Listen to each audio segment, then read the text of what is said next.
All right. 20 after the hour. Time to get started. Anybody, this is the first time in the room right now? A couple people, 3 or 4 people. Thank you. Welcome. Welcome. My name is Shawn McVey. Most everybody's been with me for the majority of the day, so I'll be quick about the introductions. And the day is meant to kind of build on the day, so you won't be out of it if you didn't listen to the first 2 lectures, but I might reference them as I go through the afternoon. Let's see. I'm always uncomfortable giving my own introduction just because it seems so weird to talk about the things that you might have done in your life. I'm just old enough to have a resume. So that's what you need to. The initials behind my name, probably only important because of what I like to do or what I'm trained to do. I'm a family therapist by training, and secondarily, my second master's is in political social work. So it's how political systems actually work with one another. So I tend to diagnose and look at practices and people as family systems. And so that probably makes me a little different than most managers. VISIP is Veterinary Specialists in Private Practice. It's a company that I own. We produce a specialist conference every single year for specialists and administrators trying to learn how to do business. So, and then I have a private consulting business that works just with hospitals like yourselves. And I've been doing this for about 15 years now in veterinary medicine. So I guess that makes me qualified to talk about this stuff. If I'm so smart, how did I get so stupid? One of the things that I was just shocked by when I got into veterinary medicine was I had fantasies just like everybody else in the real world did about what it would be like to work with veterinarians. And I projected all of my images about pets onto you. I thought you're warm and fuzzy. Some of you are fuzzy. I thought you were loving and friendly. I thought that you would be open to new things. I thought that your spirit would be much like that of animals, kind of like, oh, come see, come saw, whatever happens, we're flexible. I kind of learned there was a lot different than that. I learned that, in fact, many veterinarians sacrificed emotional intelligence to gain intellectual competency. And the irony is that you're surrounded by people who have high levels of feeling consciousness, but not all the intellectual skills to manipulate what they feel, and or high levels of EI, and you left with low levels of EI, yet high levels of IQ, which make a really interesting yet difficult work environment. In fact, I think we create a lot of toxic work environments by omission. And so we're going to talk about kind of what the effect on that is. And really, the next lecture will be specifically about emotional intelligence. This lecture is going to be about what I think, if you're so smart, how come you picked the wrong leadership styles, if you will. I think because we make you a veterinarian, we make assumptions that you automatically lead. And there's some truth to that, but I don't think you own the pieces of yourselves that are innately powerful. And I think you abdicate the pieces of yourself that could be very helpful to running the practice. So that's really where this lecture comes from and what it's about. So what are the driving trends? Well, clients want more for their pets. I really believe, I'll say it again, for those of us that are, 45, 50 and over, it's kind of a big paradigm shift. It really is. You have to be just as good at, I guess what's the difference between going to 7-Eleven and getting coffee and going to Starbucks and getting coffee, besides $5 for the cup? Okay. The difference is really the barista and the care provider. So you've got to get really better at creating an experience for the client. Pets are part of the family. We have larger practices. We have more advanced medicine. And of course, specialty medicine is calling for more collaboration. So why do we need to talk more? Well, this is why. Now, what I want you to get in touch with is you have power and influence as your 2 choices for motivating people. And I think incorrectly most veterinarians choose to use power instead of using influence to direct people. The most popular means in America is power, but does that really work with educated professionals? Now here's the paradigm shift again. First of all, I think with your associates, this is helpful because I believe that associates are the least managed professionals on the planet. Really. So smart, but really all that intellect with a lot of ammunition to hurt the practice, but not enough ammunition to actually always help the practice. So I also believe that in this past 20 years, you guys have listened. You've charged more. You've paid yourselves more. You've started to hire professional managers. And you've even started to hire employees coming into the business beyond $15 an hour. You started hiring people at professional wages, except for in Canada where everybody gets a professional wage because it is socialistic there. Not as many problems. In that area, at least. Right? That said, when we hire people for a livable wage, we can assume that they have more emotional intelligence on board. They're not going to take your crap anymore. Smart people are not just going to roll over and say, yes, I'll do it because the doctor said do it. Smart people are not going to roll over and just ignore your emotional tantrums because you're just you and you couldn't help it. Broken down people work in those situations. When I thought about what would draw people to this profession 20 years ago, no pay, no benefits, you pick up piss and shit for a living, and you work with people who really don't communicate that well to you. Who is drawn to that kind of life? People with low self-esteem. Really. Who would do this kind of work and put up with some of the stuff we ask people to put up with? Now, we've changed some of that. Some of the road warriors retired on active duty. Retired on active duty. Road warriors. Some of the old people, they're still in that paradigm. Doctor says jump, we jump. But some of the new people are going, you know what? I paid attention the last 20 years, and working for the man did not get people anywhere. Following the doctor didn't get me where I needed to be. People under 25 have been taught by their parents that they were never losers. In fact, you're a loser for thinking they're a loser. People under 25 haven't failed at anything yet. They didn't get 8th place, or they didn't finish last. They finished 8 out of 8 and got a medal for it. They're not stupid. They have special needs. The teacher didn't give them enough one-on-one attention, and that's why they failed. So now you have, on one end, people who will do whatever the hell you tell them to do and not ask questions and, frankly, not invested in the mission.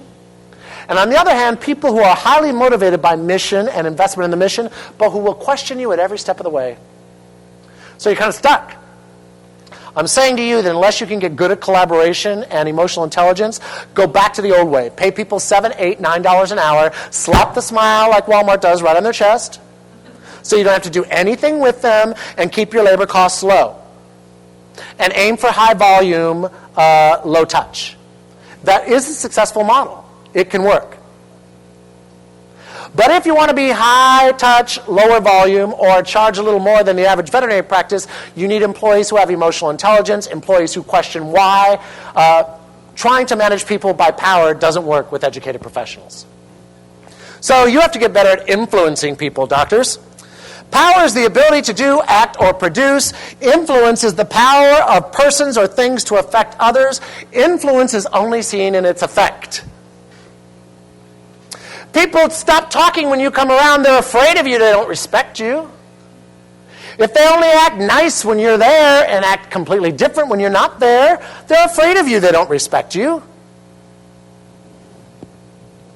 Power is stationary. Influence is action. You need power to influence, but power alone does not produce an effect. I'm saying to you that innately we give doctors this power. Our employees respond to the white jacket. They really do. Ask them. Part of why those of us that got to work in medicine, and I say those of us, maybe this wasn't my thing because I was already a care provider, but a lot of people, we work in medicine because we aspire to be. Some of your employees worship you. It's not even healthy, but they do. Some of them are mini yous. Some of them have projected all what they didn't get from their parents onto you. And some of you nurture your employees more than you do your own kids. So we have a lot of dysfunctional relationships happening in a veterinary hospital. It is really a petri dish for dysfunction. And the way we get out of dysfunction is not through power, but influence. 3 factors determine influence. Your resources of power. Now, I want you to look at this, folks. I always tell my doctors, nobody's ever going to take away your white jacket, even if you don't wear it. Nobody's going to take it away. Nobody's going to take away DVM from you, and nobody's going to take away your ownership status. So you don't have to prove to me that you're the doctor. I know it. You don't have to prove to me that you have degrees beyond me. I know it. And you don't have to prove to me that you're the owner. I see your name on my paycheck. So reminding me of those things only makes me think that you're into power. Your resources, money, schedule, patience, personality is a resource. Some of you have personalities that I might not draw on for a resource, but you have it as a resource. The responder's motive base of influence. Their willingness to be influenced. Part of what we ask from you as a doctor when we ask you to help us with peer evaluations or with evaluating people is this person coachable? How willing are they to be taught? What we do when people aren't willing to be taught is we automatically go to, ooh, there's something wrong with me, I'm not managing well. Doesn't it stand to make sense that if you are a progressive practice that's moving on and becoming better and better, that by nature some people won't be able to keep up? By nature, if you claim to be the best, my thought would be that half the people that come to apply for you aren't going to be qualified if you claim to be the best. The method of influence used, this is the most important in terms of how you're going to influence folks. So, what kind of power do you have? What resources do you have? How willing are they to be influenced? This is why when we do peer reviews with people, doctors especially, somebody said to me, what do I do with a doctor who doesn't want to be coached or who won't listen? Get them off the bus. Or change your mission to, we will be profitable at the expense of all else. People who work here have to put up with ego-driven, money-hungry people. Kumbaya. The hypocrisy is what sends people away. It's okay, doc, if that's who you are. If you're a tyrant and a benevolent dictator, own it. Celebrate it. Attract people who have low self-esteem and are never going to question you. One of you came up and reminded me about this during the break, and I want to make it very clear. When I said in the last lectures that your job is to give people feedback and not worry about what their response is, that is predicated, again, if you were here for the first lecture, on the assumption that you know how to communicate effectively. Okay? If you don't know how to communicate effectively, and here's the litmus test of communication. You don't destroy somebody's self-confidence and self-esteem in the process. You focus on behavior, not personalities or character assassination. You take the initiative rather than waiting around for somebody else to start. You lead by example, and you never ever get to use the excuse of, I don't want to talk about it. Successful relationships require that both parties view the other person's needs as legitimate. So I can't work with a doctor who will delegitimize anything that's trying to go on by discounting it or saying I won't play. So that's the rule. You can't have a practice that moves forward and one that influences people if there are folks who will not be influenced. And it's not that they're bad people. They clearly have a different value system than you do. Your job is to diagnose the resistance and get them off the bus if it's just because you have different values. I don't believe I have to say this, but I keep saying it. None of us in veterinary medicine should be afraid of losing a job. There's always going to be a place for you to work as a doctor, as a technician, as a receptionist. Anybody in this room, if you're good, even if you're half-assed, you're going to find a place to work. So why are we so worried about taking risks and about influencing people?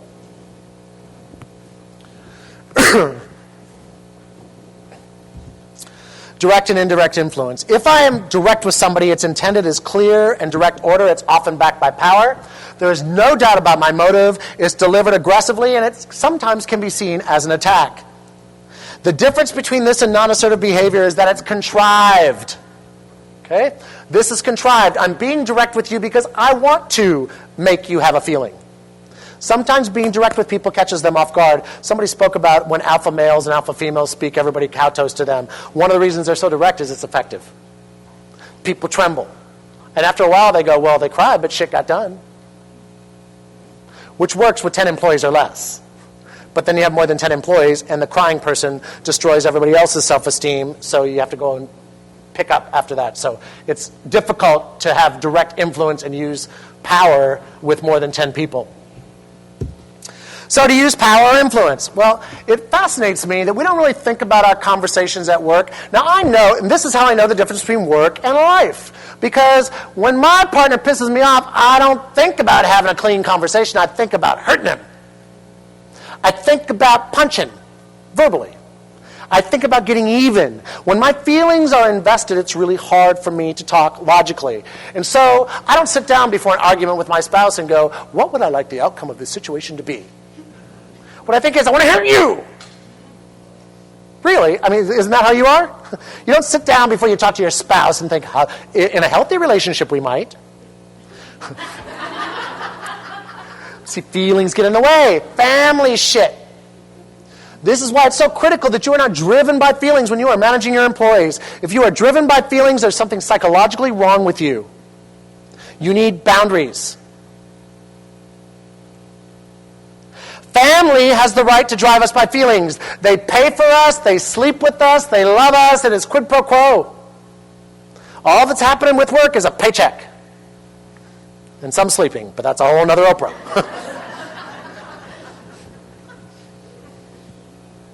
So, 6 steps. Decide what you want as an outcome of the communication. It's a fascinating tool to use with a doctor, especially a doctor who's really assertive and aggressive. I will say to them, sir, usually sir, but sometimes ma'am, what did you want as an outcome? I wanted the people to do what I asked them to do. Let's look at what you got. It didn't get done, 3 people are crying, and 6 people are afraid of you. It now costs about $1,500 for you to have your emotional meltdown. So I'm just saying to you, if your goal is get some shit done, you got the exact opposite. It's a really powerful question. What do you want to happen in this conversation? Many of us struggle with, we want to be right. If your goal is to be right, then you're not interested in resolving anything. So don't have a core value of kumbaya. Have a core value of do what I say. Read the other person in the current situation. What is their emotional state? Select an influencing method, whether it's direct or indirect, power or influence. Implement the technique. Hopefully you will reward yourself, and then evaluate the results. Again, just like soap or any other thing that you learn in medicine, there are ways to apply systems or actual steps to working with people. You have to answer this question, otherwise the results are disaster. So many times inquiring something from someone that really isn't attached to a strategic initiative comes across as meddling or inferring that they are less than competent. Nobody ever questions you, not the doctor, especially the client. They question the technician and the receptionist, but not you. Everything's fine when it comes to you. People don't tell doctors the truth in almost every area of life because we revere so much what it is that you might think of us. And I know you all don't give yourselves that much credit. But that is, again, in my opinion, denying your impact on society is a devious way of avoiding your responsibility for what you owe the pet-owning public. You're revered more than priests are. Figure that out. Used to be priests and pastors. Now you. If you all can't make a business work, nobody can. Most people try to influence to ease their own emotional or physical discomfort, not to affect change. Boy, that's tantamount to abandoning somebody. The definition of abandoning a child in a parent-child relationship is whenever I put the child's needs in front of my own. So when you're trying to resolve conflict to make you feel better, not to move the practice forward, then people innately experience that as distrust and you manipulating them. Focus on the outcome, not the problem. Action, not personality.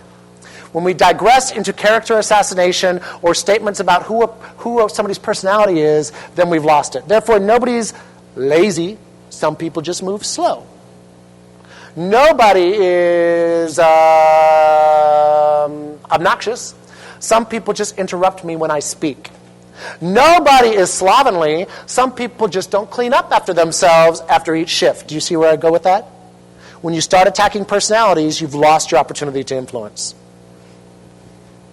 Focus on outcome, not the problem. The other person in the situation. It's hard to see the other person when you are emotional. So what do I want from whom? What resources of power do I have? What motivates this other person? Is there a fit? And what do I know about this person that is relative to this influence situation? It really is a diagnostic process. And if I don't teach my owners that or my doctors that as a manager, they assume that all things can be managed by on-the-spot conversation. Some things take a month to 6 months to manage, especially when it's somebody who creates a lot of revenue. So what is the influence opportunity in the other person? So you pick the method. You've got to have a plan. Management is control of one's emotions, and you are paid to do this. You're paid to do this. And you're paid to do it better than the doctor, quite honestly. So, determine the method and then pick your form of communication. Indirect technique is always a safe choice for your first try if you're a new manager or a new leader. It may not be as effective as direct, but the damage will be minimal if your technique does not work. And I think rewarding yourself is really important when you're trying to do new disciplines. Determine what was crucial to your success or failure. This is a diagnostic process. In other words, did you decide what you wanted as an outcome? Did you read the person correctly? Now, when do I use a direct approach for managing people?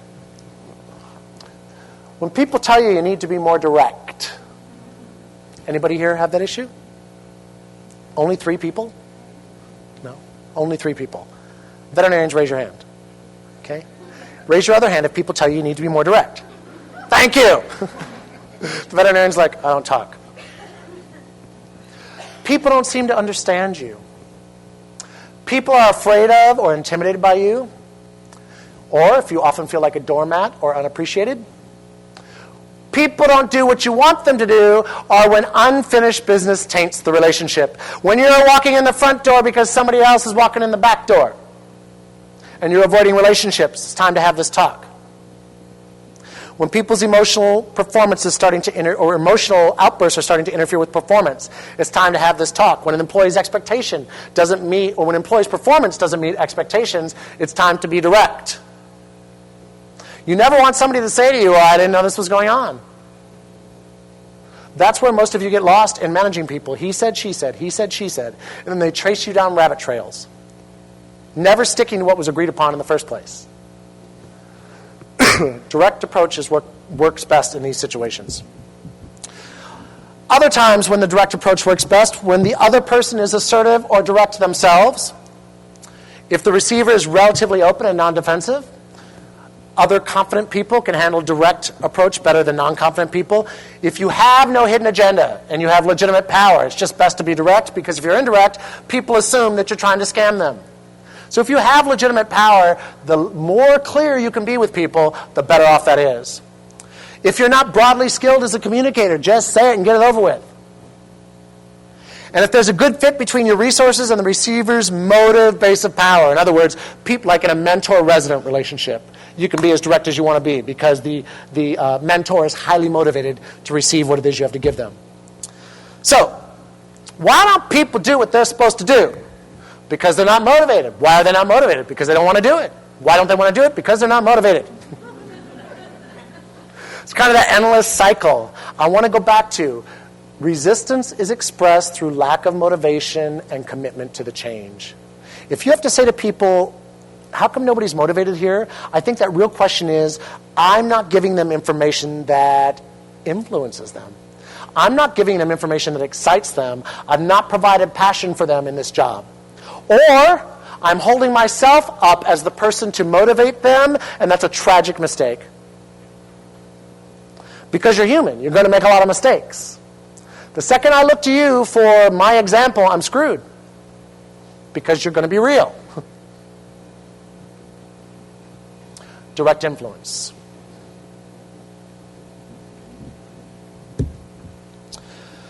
This approach really says to people, they don't know what they're supposed to do. So when you walk through and you're walking through your practice and you're thinking, oh my God, how many times do I have to tell people this? Maybe one more time? It takes 7 times for somebody to hear something and learn it. Therefore, you as the manager or owner or doctor who's repeating things, you will get to the point where you're just sick till you're blue in the face of saying something, and then you can think maybe they get it halfway. Over and over and over again. How many times do you tell your kid, no, don't touch that, no, don't touch that, no, don't touch that, don't touch that? How many times do they touch it until they get burned? So your job is to point out to people when they've created problems for themselves and allow them to experience the pain of their own behavior. And when they experience the pain of their own behavior, they will be intrinsically motivated to change. I don't change until I'm in enough pain. You protecting me from my pain by not giving me consequences or by enabling me sends me the message that I'm not as dysfunctional as I actually am. And many of you are thinking that the reason your employees don't perform is because they haven't been loved enough. You don't have enough love to give them. Seriously, it's an empty hole. Never going to be filled. And in fact, the real problem is with you. What's wrong with your life that you need to give to people who really can't accept? How do you sabotage your own practice by investing in bottomless pits? How do you sacrifice your own family's life and your own family's health by not tackling the toughest challenges in front of you today? So, if you're direct, you know what you're supposed to say and why you're saying it, and you're not really caring about how other people are going to feel about that. Other people don't know how to do what they're supposed to do, and you're trying to get them to figure that out. They think their way is better, and you need to realign their attitude. The manager's job is to affect change in people. I don't know I need to change unless you tell me my behavior is wrong. Where did we learn in veterinary medicine that saying no to somebody or you are wrong is tantamount to throwing a bomb? We tend to have either very direct leaders who are almost military-like, and they keep people thumb down, or we tend to have really laissez-faire leaders. La, la, la, la, la, it's not happening, whatever goes, whatever goes. Either way is chaotic. So, when do you need to be direct with people? Among men and women, direct influence is viewed as best and first choice for influence. Indirect strategies are strategies of last resort. So, I need you to get rid of the negative thinking that often comes along with the direct strategy. Most veterinarians I know are more likely to always use indirect, especially females. I don't want to hurt their feelings. This goes right along with your all's insistence that you're responsible for other people's bank accounts. When somebody at a bank tells people, no, I can't give you a loan, I don't think they're thinking, I don't want to hurt your feelings. When a project manager at IBM is trying to tell a client why they are $50,000 behind because of the performance of an employee and they have to give them that feedback, I don't think they're thinking, I don't want to hurt their feelings. You are not so powerful that you get to decide if I'm happy or not. If you are the person that can influence my happiness, I have problems. Seriously. If you being direct with me sends me into a tailspin as an employee, I'm not qualified really to work in a professional practice. And how effective am I at manipulating you if you don't tell me what to do because you're worried about how I'll feel? That is the exact same thing that the clients do to employees. They say, well, if you really love pets, you wouldn't charge me this much. That's what your employees do to you subconsciously and consciously. If you really love me, you wouldn't hold me accountable. Or if you're really a good boss, you would enable me and put up with my shit. If you're really a good boss, you won't confront me and I won't feel uncomfortable. I don't know what kind of parents you had, but most parents or good coaches applied psychological pressure to us to get us to achieve. And at some points, we felt a little uncomfortable. Like I was going to fail, like I might disappoint them, or I might feel ashamed even of my behavior or my performance. Healthy shame is not a bad thing. He won't like me. Really? Really? Really? You're really concerned about people liking you that much? This is the same kind of mentality that I get frustrated with 40-year-old employees walking around saying, we're going to get in trouble. Who gets in trouble at 40? Apparently a bunch of veterinary employees. Shh, don't tell the doctor we'll get in trouble. This romper room mentality that just oozes into veterinary practices, and I just want to go get the shit off me. Professionals. Really. He won't like me. If somebody doesn't like you and you know it, that's insubordination. Really. They're getting paid to pretend like they like you. They are. At work, I pretend. At home, I tell you I don't like you. I don't sleep with you. I don't give you money. Nothing. And I yell at you every day. And I tell you you've ruined my life. And I tell you you've ruined the kid's life. Everybody, I'm horrible to you, but I'm married to you. At work, I can't do that. We have a contract. I'm paying you, and you're responding to me. So in my mind, it's insubordination if you don't like me and I know it. Especially if I'm not abusing you. If I'm being appropriate and I'm being professional, and you don't like me, and you let me see that, there's no other business, folks, in the world that allows people to come up to a boss and say, I don't like you, and that's why I'm giving you attitude. But in veterinary medicine, we have owners running away saying, what did I do wrong? You didn't fire their ass is what you did wrong. May I submit to you that one of the good things about this downturn in the economy is it's not so hard to find employees anymore. Take this time to clean house, folks. I'm serious. She'll just retaliate. Once again, if retaliation is allowed, it's so evident in veterinary practices, we talk about it all the time. Well, if I discipline somebody, then they'll get all the other mean girls not to talk to me. And I'll get the silent treatment for about 4 months. Not if you sent them home. Not if you gave them the silent treatment. Like, not only am I not talking to you, I'm not paying you until you talk to me. Or talking to them literally about, you do not have the option of not speaking to me. If you choose to not talk to me, you're telling me that you're so mad that you can't control your behavior. So clearly you need to speak with me. So your option is pretend like you like me and I don't know anything else is wrong, or talk about this. So you're not making an employee talk, or I can ask you to get off the bus. And that will teach the employee that if I don't talk and choose to show my resentments through inappropriate ways, there's a consequence. Do you see the difference here? Has to happen. Once I know that you will let me get away with this shit, I'll play you for the rest of my life. I can't deal with confrontation. Grow up. Really. Many veterinarians, well, I'm just not that way. Then what the hell are you doing in private practice working with 15 people? Go work in a nunnery. Go work somewhere where there's a Petri dish and a microscope and just you. Because if you're going to work in a collaborative environment, you have to be okay with confronting people. I might add, you have to be okay about talking about money, too, to be a veterinarian now. 2 things that we thought 20 years ago you really didn't have to know about money, and you didn't have to be good with people to be a veterinarian. Surprise! I can't deal with confrontation as a choice, is what I'm saying. At the end of the day, I'm a fairly expressive person. I can read a book all day long. I can be one-on-one with somebody. I can read financial spreadsheets. I'll be tired.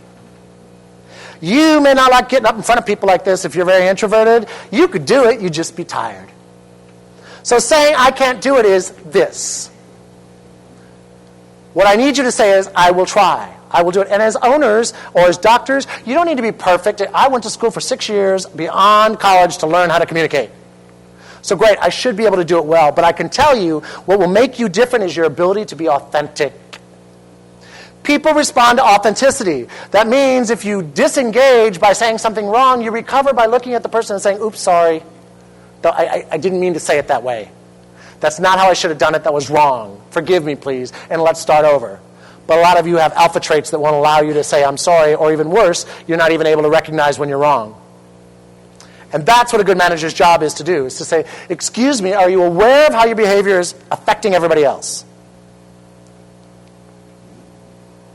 He'll blow up and make things difficult. For any of these things, if you allow any of this shit, who's running the practice? I get frustrated because many times you all look at me like, what am I supposed to do with this person? And I want to say to you, really I have to teach you what to do with somebody who abuses you? What didn't you get from your own family of origin? Who didn't teach you that you don't have to put up with that kind of stuff?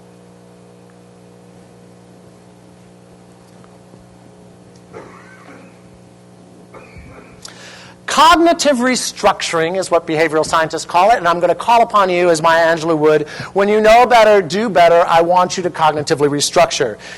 It means to change what you are saying to yourself. Cognitive restructuring. It is my job to give people feedback. I am not responsible for their reaction. It is my job to give people feedback. I am not responsible for their reaction. It is my job to give people feedback. I'm not responsible for their reaction.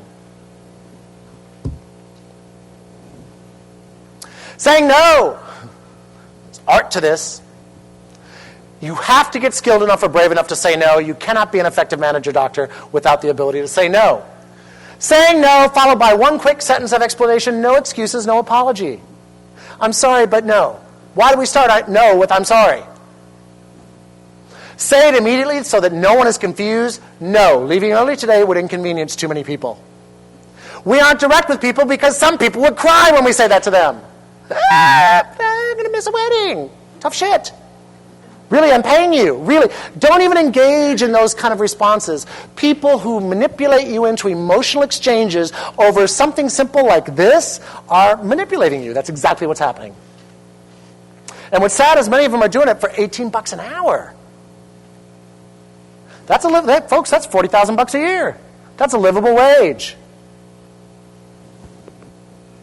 Saying no. Do any of you have associates that you wish would say no more often? I don't know. Or do you yourself wish you would say no more often? Yes? Yes, I'd just like to say no. Making I statements. There are 3 or 4 things I learned in my first graduate program that were life-changing, and this was one of them. One of the ways that we don't offend people when we're trying to discuss things with them is we start our sentences with I. I need, I feel, I want, it seems to me that, I think, I have issues with. If I start a sentence with I can say anything that I need to say without attacking you. I'm so pissed I could throw you through the wall. Okay, now, that's probably not appropriate. Probably a little HR issue there. However, I didn't threaten to throw you through the wall. I just said I'm so mad I could do it. There's a big difference. I get so frustrated having to tell everybody to get to work on time. I'm really over it. When people understand the impact that they have on us, they often are willing to change their behavior.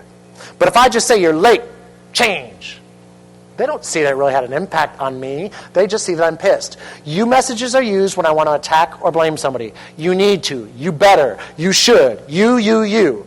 When I approach you with you, I watch the wall come up. Mostly we don't even hear anything after you, especially with our significant others. You, off and running. But when I say I, there's no defense against I. It's a really, really powerful tool. I need, I want is the way that you give people feedback every day without destroying their self-confidence. I don't like what I just saw. I'm uncomfortable with what I just saw. I need us to move faster. I don't understand what's causing this to happen. Please explain to me what you're trying to do. And if people cry over that, they're not fit to work in a practice that's as fast as your practice. Or pay them, get a lot of people and pay them $10 an hour each because they move a little slower and can't be told what to do. Seriously. Like the litmus test for over $12 an hour should be no crying. I'm serious. Early meetings usually work well for us. How does 8 a.m. sound? You guys like to start early usually. How about 8 a.m.? How about I'm starting the meeting at 8 o'clock. I expect everybody to be there on time at 8. That's it. Not everything is a negotiation with people. Be brief and specific. Direct communication is concise. The more words and phrases, verbs and adjectives you use, the more clouded your communication can be. Make statements. Don't ask questions, doctors. Give away your power by asking questions. Statements are experienced as direct by the listener, while questions can be perceived as a trap or a setup. I want, I need. Here's what I expect. Would you be willing to do this for me? There's a big difference. Broken record. This is a really effective way of managing people. I hate it. It doesn't work. A lot of women are good at this. And it really is irritating. But it works. It's particularly useful when conflict is a part of the communication. In other words, we're mad at each other already, so I might as well just keep saying what I need and what I want. Okay?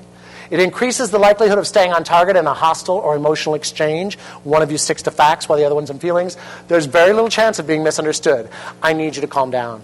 I need you to calm down. I'm not okay with this. No, that's not what I'm going to talk about. I need to talk about this. I need to talk about this. We need to stop this conversation unless I can talk about this. As a manager or leader, it's your job to be the better communicator. Telling what you want, an elaborate I statement, 3 steps. See, I'm even telling you how to do it if you don't know how to do it. All the stuff you should have learned from a family therapist, you should have learned. Really, could you imagine if they taught us this shit in high school? How different our lives would be? That was one of the big deals, speaking in I statements. The other big deal I learned was that I realized that I had a choice. Many of your own employees are never confronted with what it means to be an adult. And what it means to be an adult who's not scripted for failure is I can choose my behavior. I can choose a way that's different than my life experiences have led me to believe.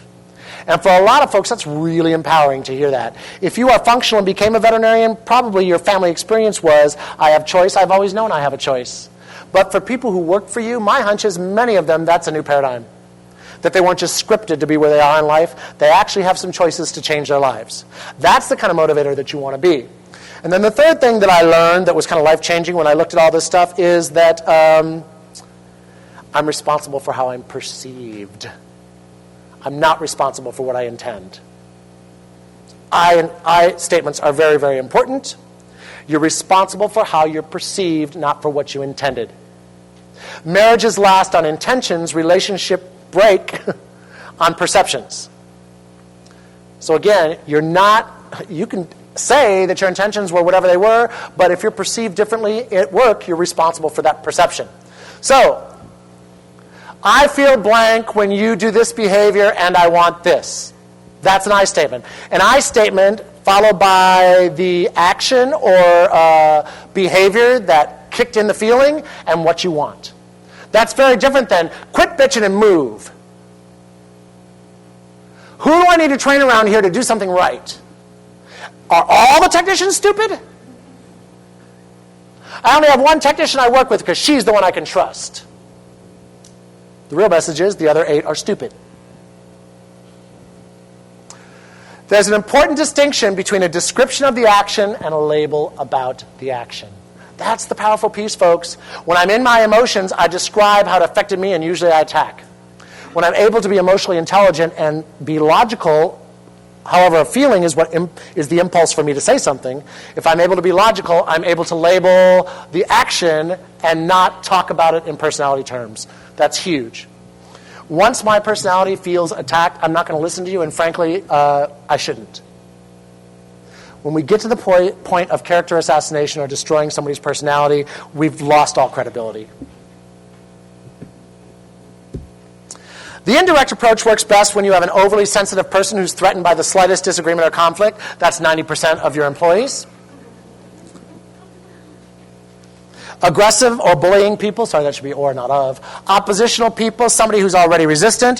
When the other person knows they already have an advantage over you, or when you know that that person is having a hard time changing in spite of their efforts. If you have a weak base of power, i.e., you're the manager and the doctor's doing something oppositional. If you have a hidden agenda, indirect is good. If you are skilled and not needy, indirect is fantastic. And if there's not a good fit between your resources and the receiver's motive base of power, then indirect is good. Subtlety is the key. Why would anyone want to be indirect when they could be direct? Even when people expect mentoring or pay to be told what to do, they resist it. That's why. People would come and do therapy with me, and in a 45 to 50-minute session, what they really needed to talk about would be talked about in the last 4 minutes. Blah, blah, blah, blah, blah, blah, blah. I slept with my wife's sister. Oops. Blah, blah, blah, blah, blah. I'm gay. Oops. Blah, blah, blah. We're $100,000 in debt. But all the shit comes out in the last 4 minutes. And you'll find even in your staff meetings, you don't talk about real stuff until it's time to go. People bring up all the important stuff so that they can feed that thought that you have abandoned them. See, same old, same old. We don't talk about anything important, but they don't bring it up at the first. It's little piddly shit at first. Just so you had a light bulb moment, didn't you? She was like, oh my God! Many people feel better when they believe what they are choosing to do is their idea. Women, you've done this for years with your husbands. Just make him think it's his idea and we'll do it. Oh, now I know how. See? You're a good manipulator. Beyond assertive. The planned use of specific verbal influence techniques to accomplish desired outcomes, specifically to get people to do what you want them to do. The techniques are devised purposefully and intentionally by the influencer. So here they are. 8 ways to use indirectness. Okay? Just as indirect influence, we have to get rid of the negative thinking. Decide what you want as an outcome. Read the other person. Select a method. Implement reward. Evaluate. Modeling is behaving in ways that you want your employees to model. Okay? So it can be as intense as if you model somebody else's breathing, literally. Stomach goes out when their stomach goes out. Chest goes in when their chest goes in. Especially like if you don't know what to say to somebody and you just want to tune into them, just breathe in and out with them. If they cross their arms, cross your arms. Not overtly, just a little bit of modeling. It can be that simple, or it can be matching. Literally, do what you want the other people to do. This is values management, folks. If you decide that you have some core values for your practice, they need to be the values that you can live by as an owner. And then you draw people into your practice that have like-minded values. That's much better than having oppositional values and trying to get everybody on the same page. As a leader, if you model the desired behavior, you will be extremely effective in bringing about the desired behavior in other folks. It's really that simple. Look around at your employees. What they're doing is usually a direct reflection or reaction to you, or not doing. Matching and modeling are two of the most indirect and non-invasive influencing techniques. We want to start with indirect influencing techniques and move to stronger techniques. Consistently modeling the desired behavior is the most powerful way to influence your employees, especially around communication. That's easy. If you gave feedback 4 times a day, many of you give feedback once every 6 months under duress. Acting in accord. Give the person you want to influence what they want from you, but don't sell your soul. So acting in accord is kind of like going along with them, but not giving up all of your power. You're being so condescending to me. Perhaps I was a bit condescending.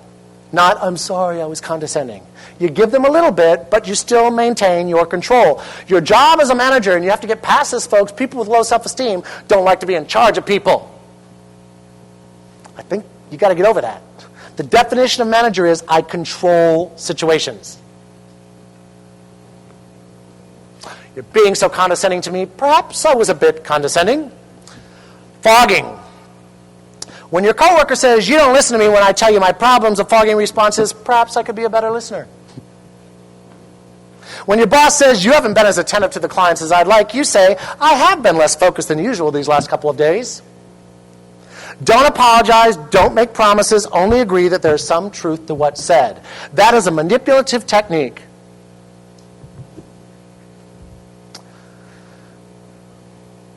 It's a great technique to use as a response to criticism, too, I should add.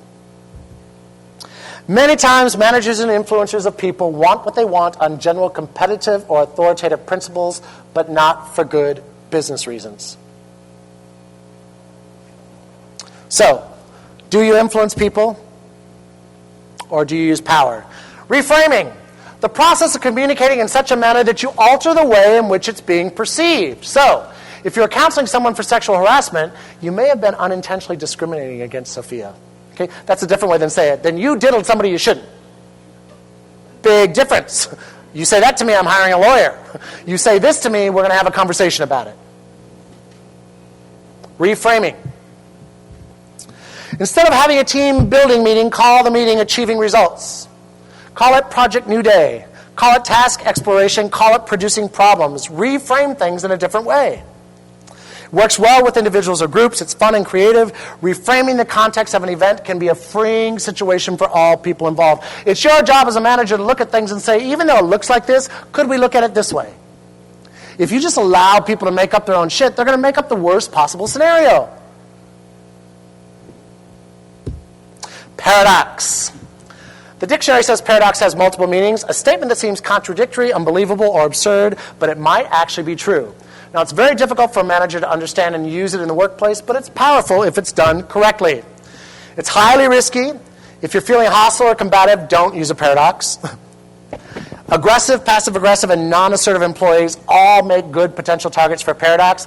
Never admit or acknowledge what you're attempting to do. It will eliminate that as a tool in your toolbox. And finally, confusing. See? Yeah, you're supposed to, yes?